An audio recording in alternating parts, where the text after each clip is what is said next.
Hello, Jerry Mon, Law by Choice for Freedom.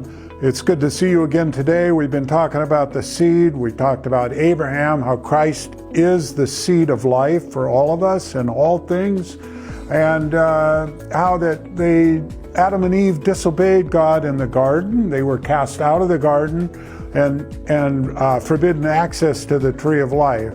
There were angels guarding that tree of life because they broke the command of God. And we were all lost. We're all children of Adam and Eve. That has a corruptible seed because when you take off of a corrupted tree that we were told not to eat of, then that corruption, we're part of that. But we can have access once again to the tree of life by faith in what Jesus Christ has done for us. And we're not going to describe how that intricacy, how Christ brings life to us right now. That will be another broadcast. This broadcast is going to point out what Abraham had done. This is Abraham. This is Genesis 26 and verse 5.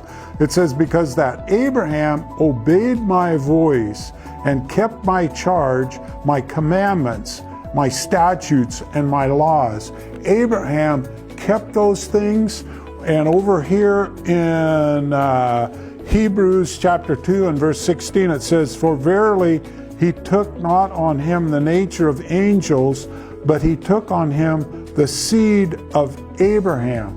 So the seed of Abraham, a seed of obedience. And how did that come to Abraham? It says in Galatians 3:29, "And if you be Christ's, then are you Abraham's seed and heirs according to the promise."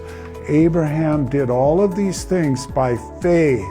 By faith, he chose to believe God, and God counted his goodness in what he did because he looked to God for his help. It all comes from God. Abraham believed in God, believed that God had the power to give him the victory over the corrupt seed. And he accepted by faith that God would direct him.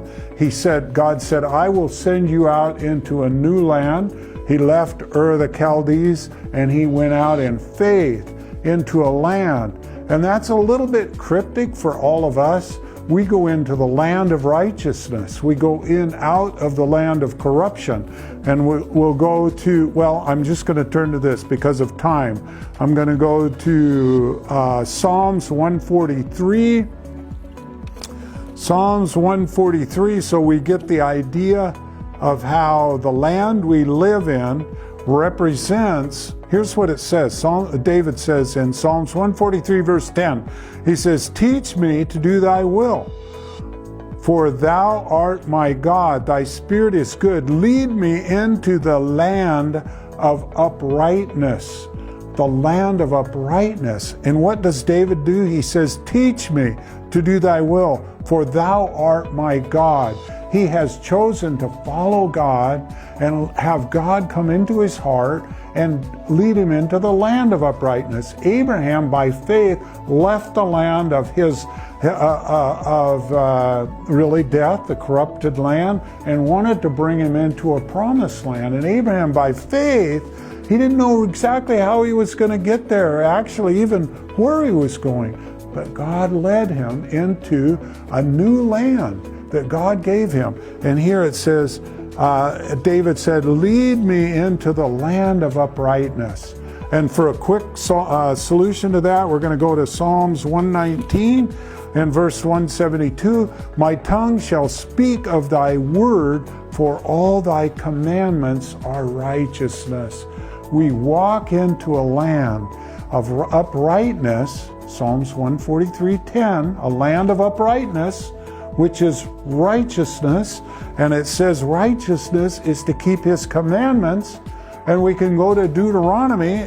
Do we have enough time for this, Aaron? We're going to go to Deuteronomy, and we're going to get into chapter 6 real quick. We're going to close with this.